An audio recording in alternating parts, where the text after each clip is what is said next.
किसी पेशेंट ने हमें कॉल किया कि जी उसको पेरिटोनाइटिस हो गया है या उसको शक हो रहा है कि उसका जो है वो इन्फेक्शन हो गया है। तो उसमें कौन कौन से सिम्टम्स हैं जो सबसे पहले पेशेंट्स को आते हैं, या जिनको देख के जो हमारे रेड फ्लैग्स हैं जिनको देख के हमने इस चीज़ का अंदाज़ा लगाना है कि वाकई अब पेशेंट जो है वो पेरिटोनाइटिस से सफ़र कर गया है और उसको अब आगे एंटीबायोटिक्स की या ट्रीटमेंट की ज़रूरत है। तो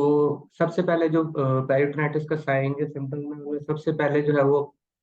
एब्डोमिनल पेन। पेशेंट अगर किसी पेशेंट को खुदा ना खास्ता पेरिटोनाइटिस हो रहा है या हो गया है तो उसमें सबसे पहला जो उसका सिम्टम होता है उसमें abdominal pain, nausea, vomiting, diarrhoea या फीवर है।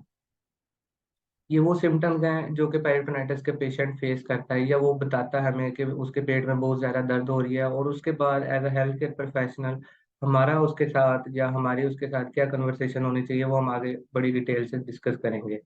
उसके बाद सबसे पहले पेशेंट को जैसे ही उसने एब्डोमिनल पेन की कंप्लेन कर दी कॉल पे, हमने उसको एक कॉल के ऊपर ही या व्हाट्सएप के ऊपर हमने उससे उसके जो करंट जो उसका बैग जो उन्होंने ड्रेन किया उसकी पिक्चर हम मंगवा लेते हैं, जिससे हमें ये अंदाजा हो जाता है कि अगर तो वो फ्लूइड क्लाउडी है तो इट्स मीन कि वो पेरिटोनाइटिस का स्टार्ट है या वो उसको पेरिटोनाइटिस हो चुका है। ऐसी सूरतों में दो सिनेरियोज हो सकते हैं कि या तो पेशेंट आपकी सिटी में है जहाँ पे आप उसको ट्रीट कर रहे हैं, या जो वो रूटीन के फॉलोअप्स के लिए जिस सिटी में जिस हॉस्पिटल में है वो उसी सिटी में है। तो उस सूरत हाल में तो हम पेशेंट को यही जो है एडवाइस करते हैं कि वो फौरी तौर पे पेशेंट को उस हेल्थ फैसिलिटी के अंदर या उस हॉस्पिटल के अंदर लेकर आ जाएं जहाँ पर उनका फॉलोअप या उनकी ट्रीटमेंट चल रही है। अदरवाइज अगर कोई पेशेंट ऐसा है जो कि वो आउट ऑफ सिटी है या वो शहर से दूर किसी वजह से गया हुआ है, तो उस सूरत हाल में सिनेरियो थोड़ा सा डिफरेंट होता है, जिसके अंदर हम टेलीफोनिकली उसको कोशिश करते हैं कि उसके इन चीज़ों को हम टेक ओवर कर सकें। उसके लिए जो फर्स्ट साइन हुआ जैसे हमने बताया, मैंने आपको बताया कि उसमें एब्डोमिनल पेन होती है, उसके अलावा उसके साथ उसको डायरिया, वॉमिटिंग और फीवर की भी कंप्लेन कर सकता है पेशेंट। तो उस उसके अलावा जो फर्स्ट साइन जो होता है वो पेशेंट का या जो ड्रेनेज बैग है वो क्लाउडी हो जाता है। ये आप भी उसमें पिक्चर में देख रहे होंगे कि इसमें फ्लूइड क्लाउडी हुआ हुआ है। और ये पिक्चर में आप देख रहे होंगे कि जो ड्रेनेज बैग है उसके जो है वो थ्रू आउट आपको उसके आर पार आपको जो है वो एक पेपर रखा गया उसके नीचे जो कि थ्रू आउट आपको नजर आ रहा है, जिसके ऊपर राइटिंग पढ़ी जा सकती है। तो इट्स मीन कि इस पे पेरिटोनाइटिस नहीं है। अगर कोई पेशेंट ऐसी कंप्लेन कर रहा है कि उसके पेट में दर्द हो रही है तो उसकी पिक्चर मंगवाने का सबसे पहला मकसद यही होता है कि उसको पेरिटोनाइटिस का सस्पेक्टेड पेरिटोनाइटिस तो नहीं हो गया, कहीं उसको पेरिटोनाइटिस तो नहीं हो रहा। तो अगर तो पिक्चर भी उसकी उसके जो ड्रेनेज है अगर उसकी पिक्चर क्लियर है जिसके आर पार गो थ्रू हो रहा है उसको नजर आ रहा है, राइट रिटर्न चीजें जो है वो राइटिंग में चीजें नजर आ रही हैं, तो इट्स मीन कि वो फ्लूइड क्लियर है और उसको पेरिटोनाइटिस नहीं है। उसके एब्डोमिनल पेन की, फीवर की कोई और वजूहत भी हो सकती है। लेकिन अगर फ्लूइड क्लाउडी है और गदला हो गया, पानी क्लाउडी मींस गदला हो गया, तो उस सूरत में सबसे पहले जो है वो उसका जो है वो फ्लूइड के सैंपल्स भेजे जाते हैं, फ्लूइड का टेस्ट करवाया जाता है, जिसकी रिपोर्ट के अंदर जो है वो सबसे पहले जो टेस्ट होता है उसके अंदर हम देखते हैं जो उसके टेस्ट भिजवाए जाते हैं उसके अंदर सेल काउंट है, डिफरेंशियल होता है जिसमें टीएलसी डीएलसी देखा जाता है। उसके बाद ग्राम स्टेन, जेडन स्टेन, फंगल स्टेन और फ्लूइड का कल्चर जो कि पेरिटोनाइटिस के लिए जरूरी होता है वो फौरी तौर पे भिजवाया जाता है। या तो पेशेंट हॉस्पिटल में आ गए तो हॉस्पिटल में ही लैब में भिजवा दिया जाता है, या फिर पेशेंट को टेलीफोनिकली बता दिया जाता है कि वो ये सैंपल्स जो है वो लैब में सेंड कर दें। अब नॉर्मली जो हमारे जो हेल्थ केयर फैसिलिटीज हैं इनके अंदर नॉर्मली जो है रिपोर्ट आने में 1 या 2 दिन लग जाते हैं सेल काउंट की। इसी तरह ग्राम स्टेन या जेडन स्टेन की रिपोर्ट आने में और फंगल जेडन स्टेन और ग्राम स्टेन की रिपोर्ट आने में 24 आवर्स से 48 आवर्स लगते हैं। कल्चर ऑब्वियसली कल्चर के जो रिपोर्ट है और जो फंगल स्टेन की रिपोर्ट है वो 72 आवर्स से 72 आवर्स के बाद हमें रिसीव होती हैं या हमें मिलती हैं, जिससे हमें अंदाजा हो सकता है। तो ऐसी सूरत हाल में जैसे ही हमारे पास पेशेंट को फ्लूइड क्लाउडी हुआ है, एब्डोमिनल पेन स्टार्ट हुई है, तो हम एम्पेरिकली उसकी जो है वो तजर्बाती बुनियाद पे या एम्पेरिकली उसकी intra peritoneum IP antibiotic start कर देते हैं, जो कि हम आगे जाके भी डिस्कस करते हैं। और सेल काउंट की रिपोर्ट आते साथ ही अगर तो उसके सेल काउंट के अंदर डब्ल्यूबीसी काउंट 100 से ज़्यादा आ रहा है और न्यूट्रोफिल 50% से ज़्यादा है, और उसका ब्लड कल्चर भी पॉजिटिव है, तो ऐसी सूरत में उसको जो है वो कल्चर के हिसाब से उसकी जो है वो एंटीबायोटिक जो है वो स्टार्ट की जाती है। अब उसमें सबसे पहले जो चीज़ आ गई, अब एक पेशेंट हमारे पास आ गया तो उसके लिए हमने जो है वो सैंपलिंग करनी है पेरिटोनियल फ्लूइड का, या जो उसका पीडी फ्लूइड जो उसका ड्रेन हुआ उसकी सैंपलिंग हमने किस तरीके से करनी है। एक ये बड़ी टेक्निकल चीज़ है, क्योंकि अगर आपने फर्स्ट टाइम के ऊपर या जो फर्स्ट क्लाउडी फ्लूइड है उसका सैंपल आपने सही नहीं लिया और उसमें उसकी सैंपलिंग सही तरीके से नहीं हुई, तो ऐसे में हम उसके पेरिटोनाइटिस को सही तरीके से ट्रीट नहीं कर पाएंगे। तो उसके लिए सबसे पहले जो सैंपल हम लोग जो है वो ड्रा करते हैं या सैंपल हम कलेक्ट करते हैं, उसमें सबसे पहला सैंपल जो होता है वो सेल काउंट का सैंपल होता है, या cell count differential TLC DLC का सैंपल होता है। उसमें सबसे पहले तो हमने बैग को जो है वो अच्छे तरीके से मिक्स करना है, mix the effluent bag thoroughly and send 5 ml sample in EDTA tube. EDTA tube या सीबीसी वाइल, ईडीटीए ट्यूब के अंदर इसको भेजने का या इस सैंपल को ड्रा करके भेजने का मकसद जो है वो सिर्फ और सिर्फ ये होता है कि हम जब सैंपल लेके उसको अगर हम सिरिंज के अंदर भेज देते हैं, तो उसमें उस फ्लूइड के या उसके सेल्स डैमेज होने का या कंटेमिनेट होने का खतरा होता है अगर सिरिंज के अंदर हम सैंपल भेजते हैं। तो इसके लिए जो है वो ईडीटीए की वायल जो है वो रिकमेंड की जाती है कि उसके अंदर वायल के अंदर सैंपल भेजा जाए, ताकि एक तो सेल काउंट प्रॉपर तरीके से जो है वो डायग्नोज हो सके, उसकी रिपोर्ट सही तरीके से तैयार हो सके, और किसी किस्म की सेल डैमेज ना हो, और हमें हमारे जो है पेशेंट की ट्रीटमेंट के लिए जो है वो प्रॉपर जो है उसकी रिपोर्ट रिसीव हो। Second thing here for monitoring the changes in the cell count of peritoneal dialysate is it is important to take sample with same technique। इसके अलावा हम अब आगे जाके डिस्कस करते हैं, जैसे कि हमने डे 1 के ऊपर या टाइम 0 के ऊपर जब पेशेंट की हमें कॉल आई, उसका फर्स्ट क्लाउडी फ्लूइड आया, हमने सेल काउंट का सैंपल ड्रॉ किया, तो उसके बाद हमने उसको कब कब और कैसे कैसे हमने दोबारा से उसके सेल काउंट के सैंपल लेना है, ताकि हम उसकी जो है वो एंटीबायोटिक्स का जो है और जो उसकी जो मेडिकेशन है उसको ट्रीट कर सकें। सेकंड नंबर पे जो हमने सैंपल लेना होता है वो peritoneal dialysis sample for culture and sensitivity. Same time पे जब हमने जो है वो उसका सैंपल लेना है सेल काउंट का, उसी टाइम पे हमने पेरिटोनियल फ्लूइड का जो है वो कल्चर का सैंपल भी हमने ले लिया और ले लेना है। इसके लिए जो है रिकमेंडेड यही है कि ब्लड कल्चर की बोतल यूज की जाए, क्योंकि उस ब्लड कल्चर की बोतल एरोबिक और एरोबिक दोनों हमने उनके कल्चर भेजने हैं। उसके लिए ये होता है कि जो एरोबिक और एन एरोबिक वायल्स को यूज ब्लड कल्चर की वायल्स को इसलिए यूज किया जाता है कि ब्लड कल्चर की बोतल्स के अंदर ऑलरेडी मीडियम होता है, मीडियम मौजूद होता है, जो कि आपका सैंपल किसी भी तरीके से कंटेमिनेट नहीं करता, और उसके एक्चुअल रिजल्ट जो है वो हमें रिसीव होते हैं। हमने शुरू में बहुत दफ़ा ऐसा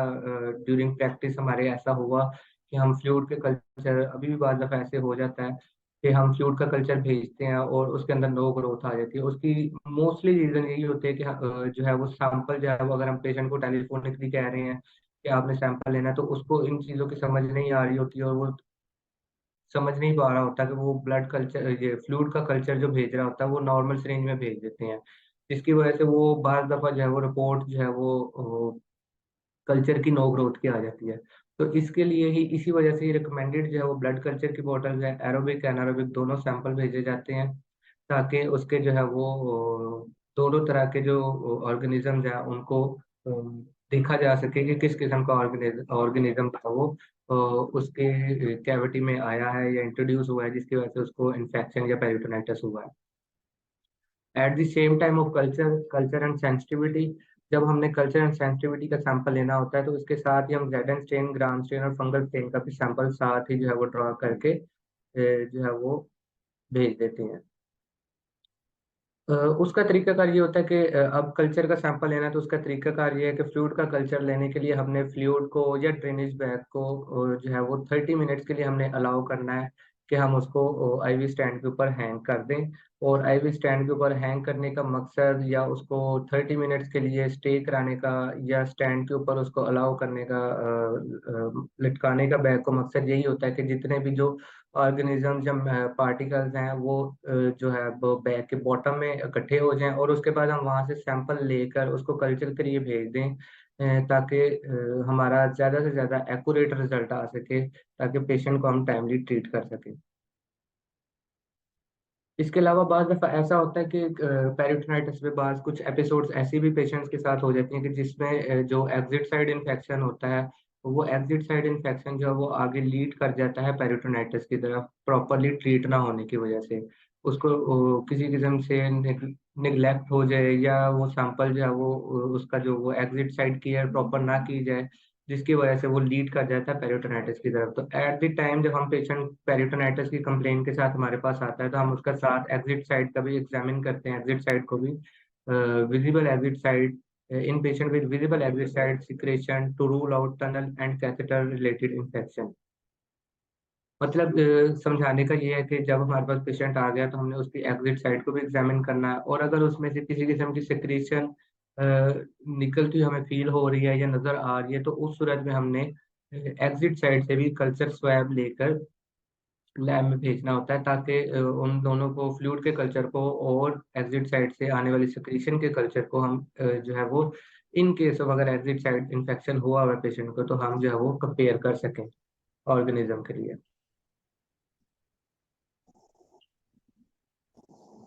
एंटीबायोटिक सिलेक्शन एंड मैनेजमेंट। तो अब हमें पता लग गया कि पेशेंट का फ्लूइड क्लाउडी हो गया है, पेशेंट एब्डोमिनल पेन वॉमिटिंग के साथ हमारे पास आया, और अगर तो पेशेंट ने उसको डिले किया हुआ है, 2-3 दिन से क्लाउडी फ्लूइड आ रहा है, और 2-3 दिन के बाद उसका जो है वो क्लाउडी फ्लूइड उसने रिपोर्ट किया है, तो उस सूरत में तो जो है वो पेशेंट पेन में भी हो सकता है, और उसके साथ साथ उसको फीवर भी हो सकता है। तो लेकिन अगर हमारे पास पेशेंट आया है, उसने फर्स्ट उसको व्यू किया है, उसको क्लाउडी हुआ फ्लूइड, और उसने फौरी तौर पे जो है वो अपने केयर टेकर से या हेल्थ केयर प्रोफेशनल से रब्ता कर लिया है, और आपने उनका सैंपल भेज दिया, तो सैंपल भेजने के फौरन बाद हमने उनकी एम्पेरिकली एंटीबायोटिक जो है वो स्टार्ट कर देनी है। उसकी वजह ये है कि जो मैंने जैसे आपको बताया कि जो सेल काउंट का रिपोर्ट है वो आने में कोई 24 आवर्स, और कल्चर की रिपोर्ट आने में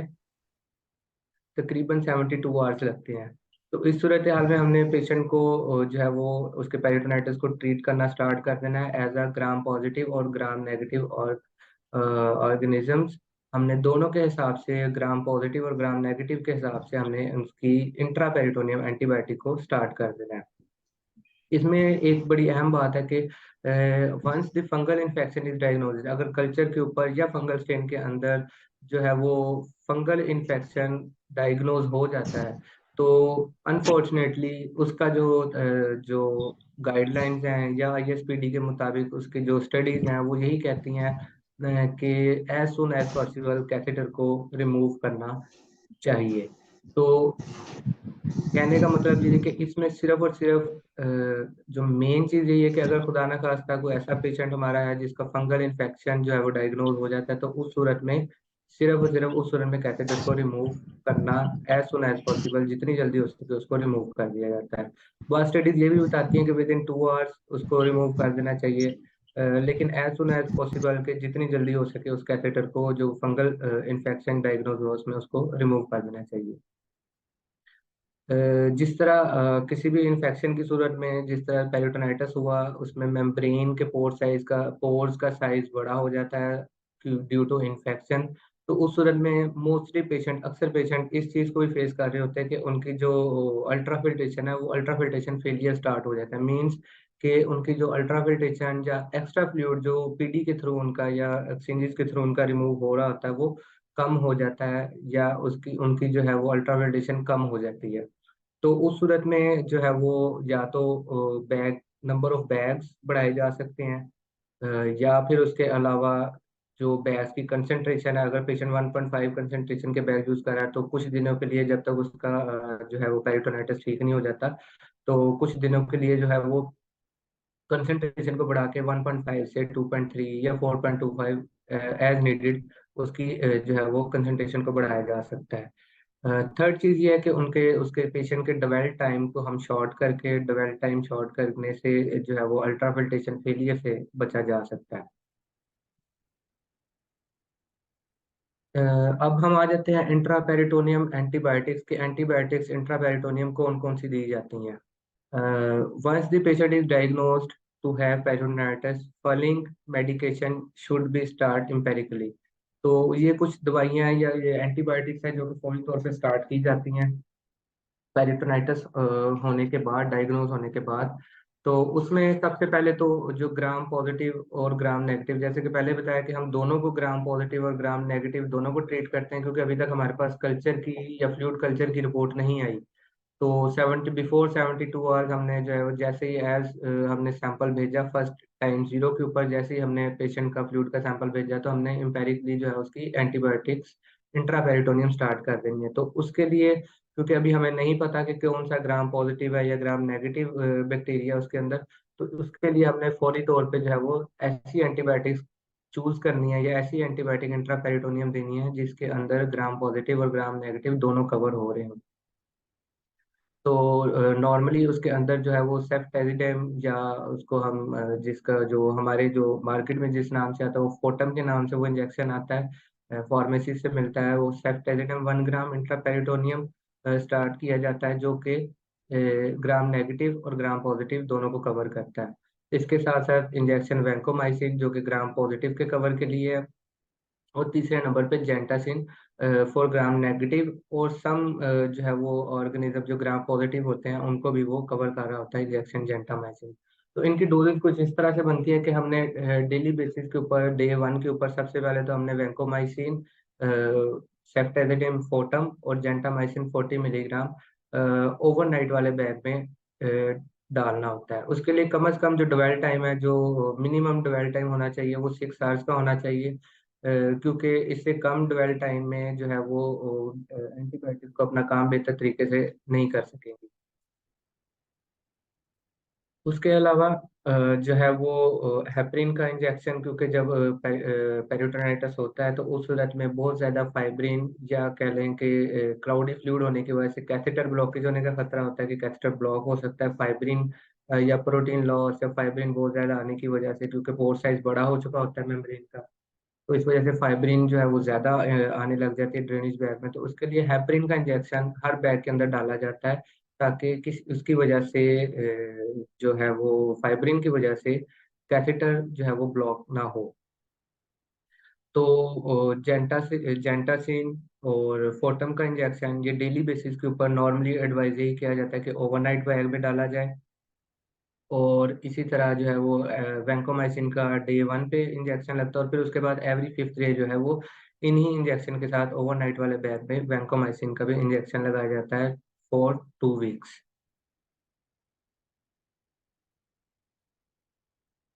अभी इसमें ये इंजेक्शन की पिक्चर हैं, एक इंजेक्शन फोर्टम, ये जेंटासिन, वैंकोमाइसिन और नेल्स्टेड ड्रॉप्स। नेल्स्टेड ड्रॉप्स बेसिकली जो है वो फंगल कवर के लिए या फंगल इन्फेक्शन के कवर के लिए नेल्स्टेड ड्रॉप्स को यूज किया जाता है। ये बेसिकली एंटी फंगल है। इसके जो है वो 2 ड्रॉप्स बीडी या 2 ड्रॉप्स जो है वो थ्राइस अ डे एडवाइस किए जाते हैं पेशेंट को, कि 2 ड्रॉपर पेशेंट को एडवाइस किया जाता है कि आपने 2 ड्रॉपर मुंह में डाल दें हैं, और उनको थोड़ी देर तक मुंह में राउंड राउंड जैसे कुली की जाती है उस तरह कुली करने के बाद उसको इनहेल या उसको निगल लेना है उसके बाद उसको। तो ये जो है वो एंटी फंगल कवर के लिए होता है।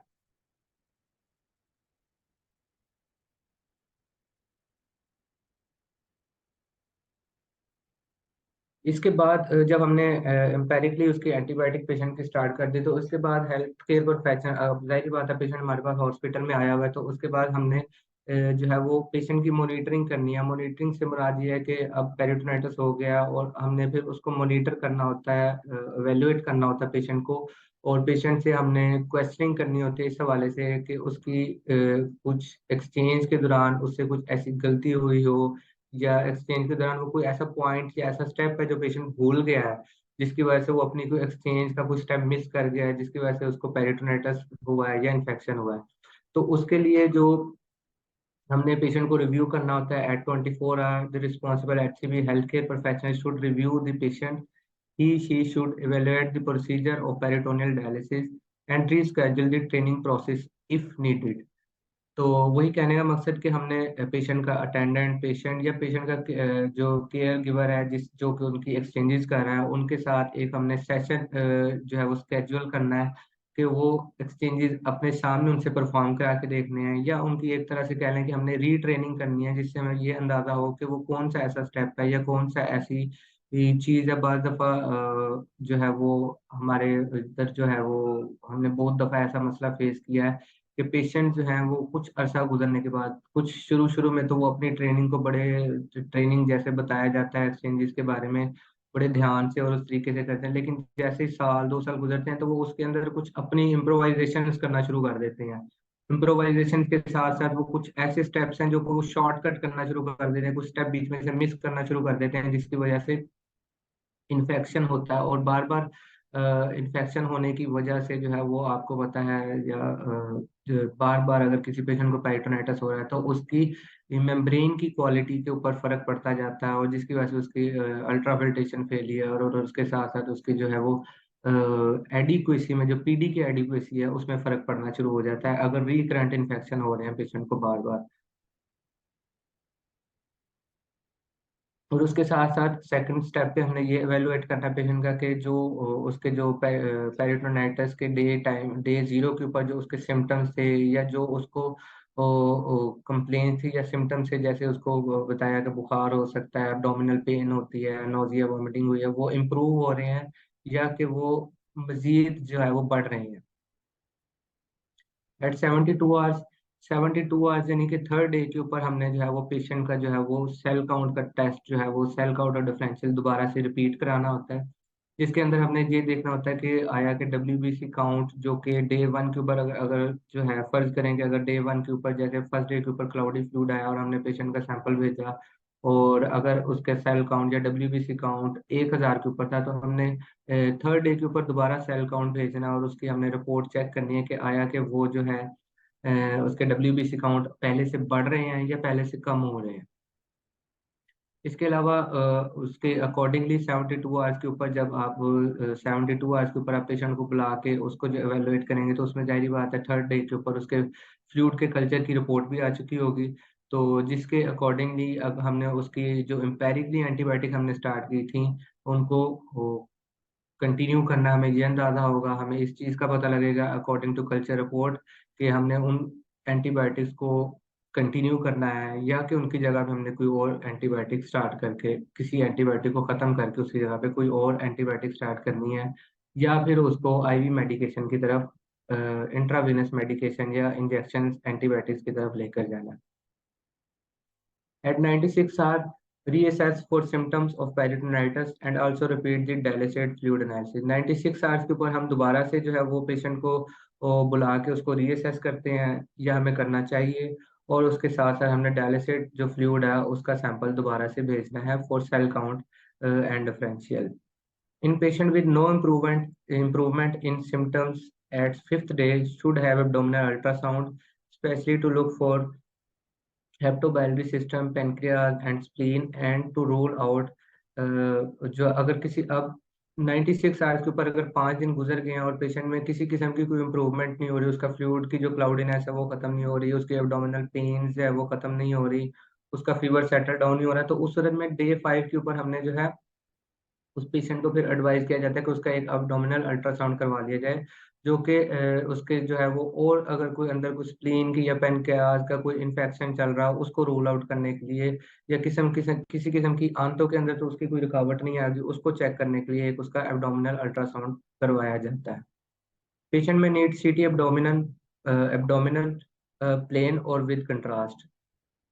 अगर तो अल्ट्रासाउंड के ऊपर कोई ऐसी विजिबल चीज नजर नहीं आई जिसके अंदर हम डायग्नोज कर सकें कि उसका जो है वो सिम्टम किस वजह से खत्म नहीं हो रहे, तो उसके लिए जो है वो पेशेंट का इसके अलावा अल्ट्रासाउंड के अलावा सीटी स्कैन, कंट्रास्ट या प्लेन दोनों तरीकों से करवाया जा सकता है टू रूल आउट उसकी जो है वो सिम्टम फ्री होने की वजह जानने के लिए।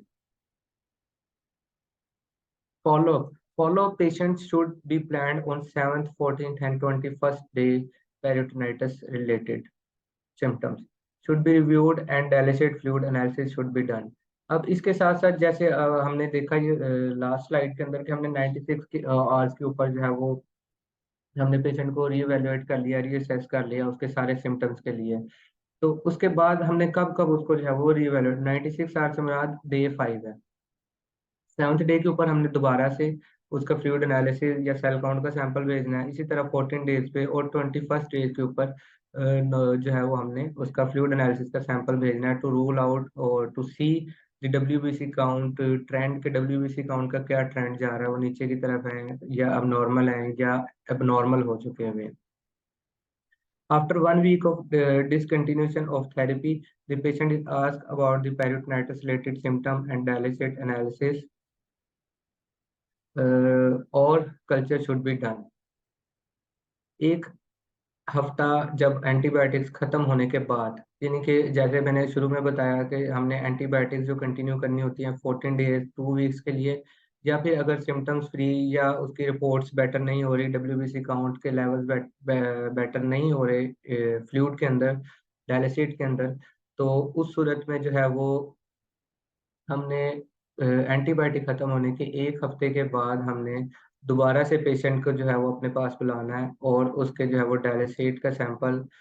एनालिसिस के लिए और फ्लूइड कल्चर के लिए हमने वो भिजवाने हैं,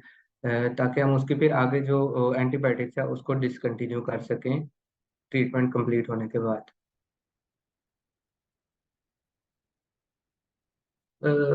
हाउ टू अवॉइड पेरिटोनाइटिस। अब मैं आप सबसे, बल्कि जितने भी कोलीग्स भी मेरे साथ हैं, एक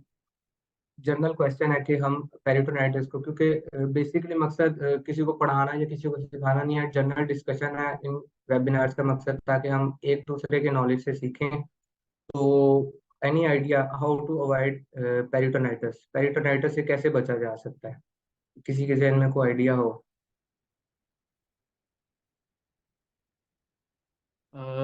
आई थिंक कि जब आप कनेक्शन कर रहे होते हैं तो उस टाइम एसी फैन वगैरह क्लोज रखें।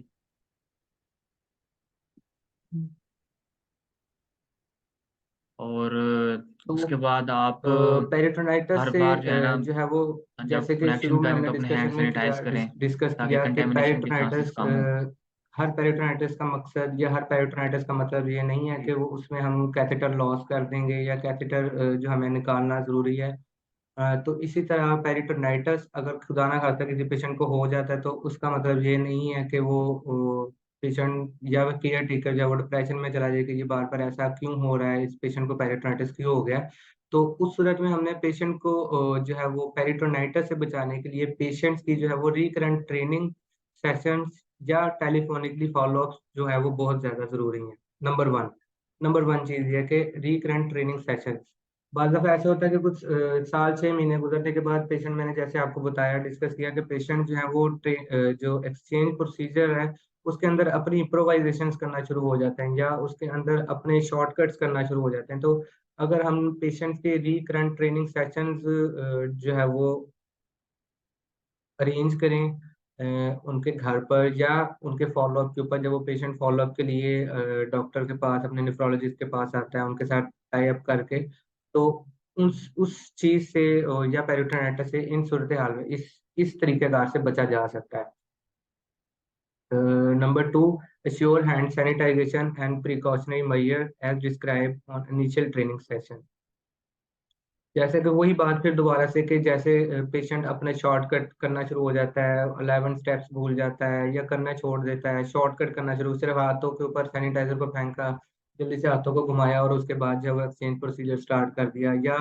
मोस्टली पेशेंट्स ऐसे होते हैं जो कि हमने अपनी प्रैक्टिस में, मैंने खुद अपनी प्रैक्टिस में देखा है कि वो एक्सचेंजेस जब कुछ थोड़ा सा टाइम स्पेंड हो जाता है उनका डायलिसिस पीडी के ऊपर, कुछ साल 6 महीने गुजर जाते हैं, तो इस चीज को बिल्कुल भूल जाते हैं कि उन्होंने एक्सचेंज स्टार्ट करने से पहले, सैनिटाइज करने से पहले हाथों को साबुन से धोना भी है। तो इन चीजों को अक्सर पेशेंट भूल जाते हैं या टाइम शॉर्ट करना शुरू कर देते हैं, शॉर्टकट करना शुरू कर देते हैं, वो स्टेप्स प्रॉपरली नहीं कर रहे होते। तो सेकंड जो है वो रीजन यही है, या सेकंड तरीकाकार यही है कि हैंड सैनिटाइजेशन प्रिकॉशनरी मेजर्स को हमने बार बार उनके साथ डिस्कस करना है टेलीफोनिकली, या फॉलो विजिट के लिए पेशेंट जब क्लिनिक पे आता है या हम लोग जब होम विजिट के लिए जाते हैं तो हमने ये हैंड सैनिटाइजेशन और प्रिकॉशनरी मेजर बार बार उनके साथ डिस्कस करनी है, ताकि जो है वो पेरिटोनाइटिस को अवॉइड किया जा सके।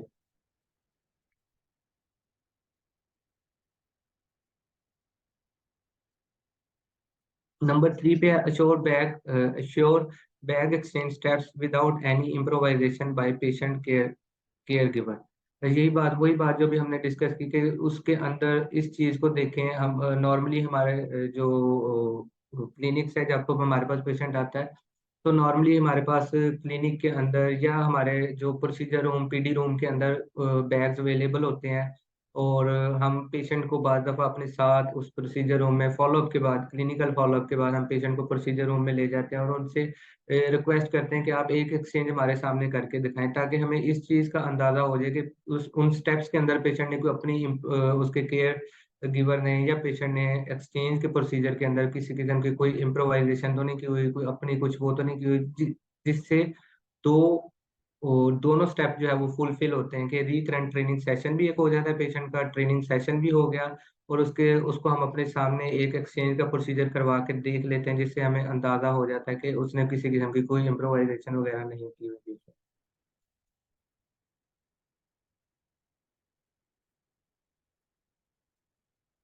At the end prevention is better than cure, कि उससे बचा जा, पेरिटोनाइटिस से बचा जा सकता है, बजाय ये कि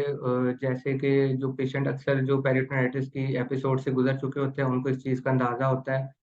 कि इसमें एक तो ना सिर्फ जो है वो पेशेंट सफर कर रहा होता है, पेन उसको पेन सफर करता है, ना सिर्फ इसके साथ साथ वो अपने जो है वो उनकी कॉस्ट के ऊपर भी बहुत ज्यादा इफेक्ट पड़ता है, क्योंकि 14 to 20 डेज जो है वो आगे इंट्रापेरिटोनियम एंटीबायोटिक्स चलनी होती हैं, जो कि एक कॉस्ट को जो है वो बढ़ा देता है। तो उसके लिए जो आसान हल ये है कि हम एहतियात अपने पेशेंट्स को बार बार रिकरेंट ट्रेनिंग के सेशंस करें और उनके साथ डिस्कस करें इन चीज़ों को। तो कि सैनिटाइजेशन किस तरह है, प्रिकॉशनरी मेजर जो उनको डे 1 पे बताई गई हैं वो आगे उनको उसी तरह कंटिन्यू करें, और इसी तरह जो है वो पेरिटोनाइटिस से बचा जा सकता है। एनी क्वेश्चंस, अगर किसी के जहन में कोई क्वेश्चन हो। Assalamu alaikum. Ji, anybody has questions, please I have a ask. question that if some patient had normal cell count and there is no growth in culture, but the fluid is cloudy, what are the causes? दोबारा सवाल repeat कीजिएगा, थोड़ा सा मुझे आवाज थोड़ी सी समझ नहीं लगी।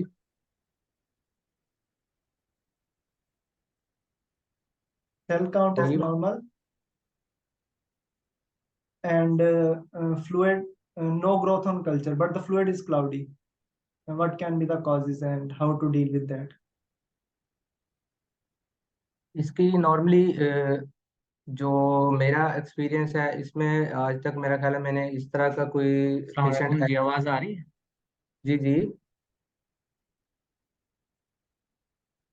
अस्सलाम वालेकुम। जी जी, वालेकुम सलाम। आ, अच्छा, मेरा क्वेश्चन था कि आपने कहा है कि जब क्लाउडी एफ्लुएंट होता है तो आपने उसको आईवी पोल पे हाफ आवर के लिए हैंग करना है, ताकि जो बैक्टीरियल लोड है वो नीचे जो है ना बैठ जाए। उसके बाद जो है ना हमने सैंपल लेने हैं, तो क्या ऐसा करना लाजमी है या फिर हम शेक करके फिर हम सैंपल ले लें? तो दोनों में से कौन सा बेस्ट मेथड है, काइंडली बता दें। नहीं, ऐसा करना लाजमी नहीं है। अगर तो जाहिर बात है जो है वो उसकी सिर्फ और सिर्फ उसकी रीजन जो गाइडलाइंस बताती हैं, उसकी सिर्फ और सिर्फ रीजन ये होती हैं कि आधा घंटा जो फ्लूइड को वो हैंग करना है, या जिसको हैंग करने के बाद उसका सैंपल ड्रा करना है, शेक करना है पहले, उसके बाद उसको जो है वो हैंग कर देना है 30 मिनट्स के लिए। उसकी सिर्फ और सिर्फ वजह यही होती है कि उसके अंदर जो ऑर्गेनिजम्स हैं हाफ आवर के अंदर वो बैग की जो है वो बॉटम के अंदर इकट्ठे हो जाते हैं, और उधर से आप सैंपल ड्रा करके उसको जो है वो कल्चर के लिए भेज देते हैं। अब उसकी वजह क्या होती है, मैंने आपको बताया था कि बहुत सारे केसेस ऐसे होते हैं कि जिसके अंदर कल्चर के अंदर नो ग्रोथ आ जाती है, और जो है वो नो ग्रोथ आने की वजह से किसी किस्म का कोई ऑर्गेनिज्म शो नहीं होता, और उसका जो है वो पेरिटोनाइटिस वो जो है वो एक्सटेंड होता जाता है अनटिल अनलेस के जो है वो उसके हम दोबारा से कल्चर करवाएं, और उसके या किसी लैब को चेंज करने के बाद उसकी जो है वो ग्रोथ कोई आ जाए और उसके मुताबिक उसकी एंटीबायोटिक स्टार्ट की जाए। तो इसको करने का मकसद सिर्फ और सिर्फ यही है कि आपका जो कल्चर का टेस्ट का जो रिजल्ट है वो ठीक है, उसके अंदर नो ग्रोथ ना है। अगर तो कोई ऑर्गेनिजम्स हैं, एक्टिव ऑर्गेनिजम्स हैं, तो वो शो हों, हम नो ग्रोथ के ऊपर जो है वो उसकी ट्रीटमेंट ना करते हैं। उसके बाद उससे पहले एक क्वेश्चन किया था आतिफ भाई ने कि ऐसी कौन सी सिचुएशन हो सकती है कि जिसमें जो है उसका जो सेल काउंट है पेशेंट का वो तो नॉर्मल है लेकिन फ्लूइड क्लाउडी है। तो उसकी वजूहात में मैंने आपको मैं बताने लगा था, फिर आमिर भाई का सवाल आ गया। तो उसमें ये था कि मैंने अपनी जो है वो एक्सपीरियंस में एक या दो पेशेंट ऐसे देखे हैं जिनके सेल काउंट तो नॉर्मल होते हैं या उनके कल्चर के ऊपर भी कोई चीज़ नहीं आ रही होती, लेकिन फ्लूइड जो है वो क्लाउडी हो रहा होता है। तो उसकी वजह या फ्लूइड क्लाउडी हो रहा होता है या पिंकिश हो रहा होता है। तो उस सूरत में क्योंकि सवाल आतिफ भाई ने थोड़ा सा शॉर्ट किया, पूरा नहीं किया, या तो क्लाउडी होगा या पिंकिश होगा। तो उसकी दो वजूहत हो सकती हैं, या तो कुछ ऐसी वजूहत हो सकती है कि पेशेंट के ऑलरेडी कोई एब्डोमिनल कोई इन्फेक्शन चल रहा है जिसमें पेनक्रियाटिस भी हो सकता है, जिसकी वजह से उसको कोई ऑलरेडी जो है वो उसकी वजह से क्लाउडी फ्लूइड हो गया, या गट से रिलेटेड उसका कोई इन्फेक्शन चल रहा हो सकता है जिसकी वजह से उसके सेल काउंट तो नहीं बढ़ रहे। लेकिन नॉर्मली ऐसा होता है कि अगर किसी भी किस्म का कोई पेनक्रियाटिस हुआ हो या फिर उसके साथ साथ कोई गट का कोई इन्फेक्शन चल रहा हो, एब्डोमेन से रिलेटेड कोई भी इन्फेक्शन चल रहा होगा, तो सेल काउंट नॉर्मली जो है वो बढ़ जाते हैं। ऐसा बड़ा रेयर होता है कि सेल काउंट ना बढ़ रहे हैं।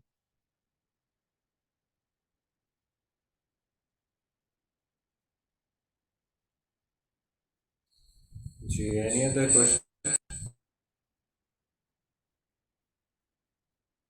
आतिफ भाई कुछ कह रहे हैं? मेरा सेकंड क्वेश्चन ये है कि पेरिटोनाइटिस में अल्ट्राफिल्ट्रेशन फेलियर हो जाता है, जैसा कि आपने पहले बताया, उसकी क्या कॉजेज हो सकती हैं? उसकी कॉजेज क्या हो सकती हैं? सिंपल उसकी कॉज आसान लफ्जों में समझाई जाए तो उसकी कॉज ये है कि जब पेरिटोनाइटिस होगा तो उसमें पेरिटोनियम मेम्ब्रेन जो है वो कह लें आपकी जख्मी हो जाएगी। पोर साइज जो है वो नॉर्मल साइज से जो मेम्ब्रेन का जो पोर साइज है वो ज्यादा हो जाएगा या बड़ा हो जाएगा। तो उस सूरत हाल में जो है वो जाहिर बात है अल्ट्राफिल्ट्रेशन फेलियर होगा उसका पेशेंट का। नहीं, पोर साइज अगर बढ़ रहा है तो फिर अल्ट्राफिल्ट्रेशन बढ़नी नहीं चाहिए? सॉरी,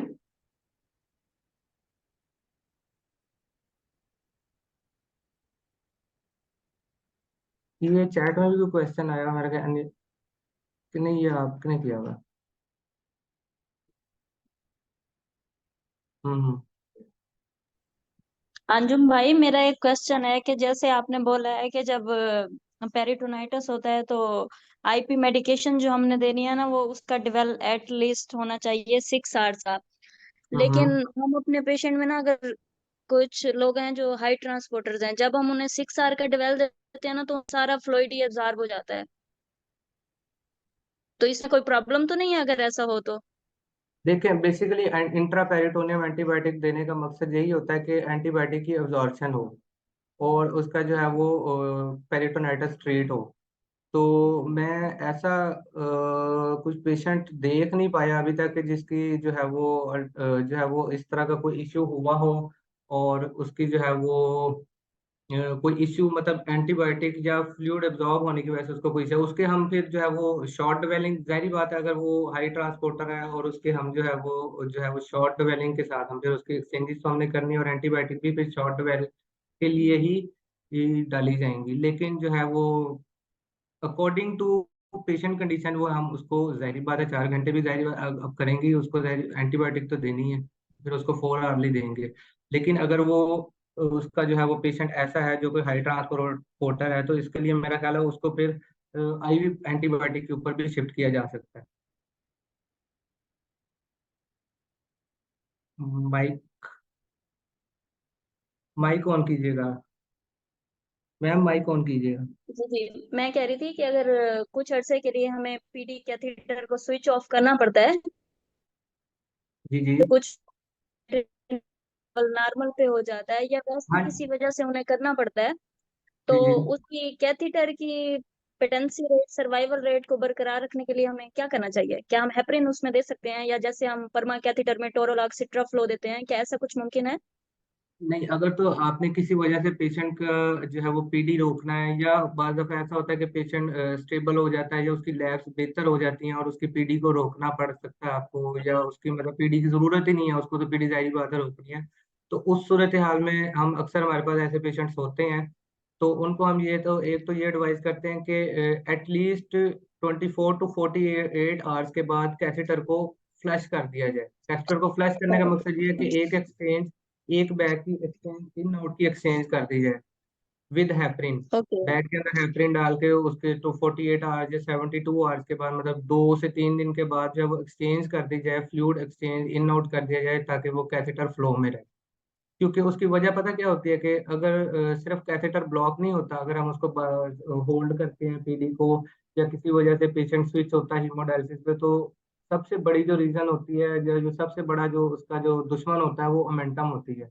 कि अगर आप उसको नहीं करेंगे यूज, तो उसकी वजह से कैथेटर जो है वो मेंटल रैप हो सकता है अगर वो यूज में नहीं है। तो इसलिए उसको हर मतलब 24 to 48 आवर्स के बाद अगर हम उसको फ्लश कर दें, तो उसमें कोई मसला नहीं होता, ब्लॉकेज नहीं होती। Okay, thank you. सप्लाईज का इशू चल रहा था, तो हमारे एक पेशेंट का ना ऐसा हुआ है, तो उसने ना 10 दिन कैथेटर यूज नहीं किया है, जिसकी वजह से उसका कैथेटर ब्लॉक हो गया। तो जी जी जब उसके बिल्कुल, पास अगर आपका मेरे सप्लाईज आपकी हम मेरे ख्याल खर्च है करें तो डिस्कशन फिर भी, हम। जी, आपने सॉरी। मेरे ख्याल है डिस्कस भी किया था मेरे साथ उस पेशेंट को। हाँ जी, हाँ जी, मैं वही पूछना चाह रही हूँ कि अगर कोई ऐसा इशू हो जाए तो फिर हम उसे सिरिंज वगैरह से कर सकते हैं ना इसके। ये इंडस इंडस मुल्तान की बात बता रहे हैं आप? जी जी जी, किडनी सेंटर में तो। हाँ जी, किडनी सेंटर मुल्तान। हाँ, तो जाहिर बात है, उसके अंदर जो है वो हम अगर कोई ऐसा पेशेंट है जिसका कैथेटर ब्लॉक हो गया, आई डोंट नो कि अब उसकी आगे उसके बाद हमने हमारी डिस्कशन तो हुई थी, उसकी रीजन क्या निकली थी वो मुझे याद नहीं है, मेरा ख्याल अब डिस्कस भी नहीं हुआ हमारा दोबारा उस बारे में। तो लेकिन अगर तो वो मेंटल रैप है, तो उसमें तो फिर वो जाहिर बात है सर्जिकल मेथड की तरफ जाना पड़ेगा ब्लॉकेज की वजह। लेकिन अगर ये है कि किसी वजह से वो उसने नहीं, पेशेंट ने एक्सचेंजेस नहीं की, 8-10 दिन अपने आप कैथेटर को यूज नहीं किया, और फाइब्रिन की वजह से उसका कैथेटर ब्लॉक हुआ है, तो जाहिर बात है हम उसको फ्लश करेंगे अंडर एसेप्टिक टेक्निक। कोशिश करें कि आप उसको जो है वो ओटी में ले जाएं। अगर ओटी नहीं अवेलेबल, तो प्रॉपर स्टरलाइजेशन के साथ, एसेप्टिक टेक्निक्स के साथ, माइनर ओटी के अंदर जो है वो इस प्रोसीजर को करें, कैथेटर को फ्लश करें, तो होपफुली उसका जो है वो बेहतर रिजल्ट आ जाएगा, उसका कैथेटर दोबारा से वर्किंग में आ जाएगा। ऐसी सिचुएशन हम अभी रिसेंटली कुछ 2 हफ्ते पहले फेस कर चुके हैं।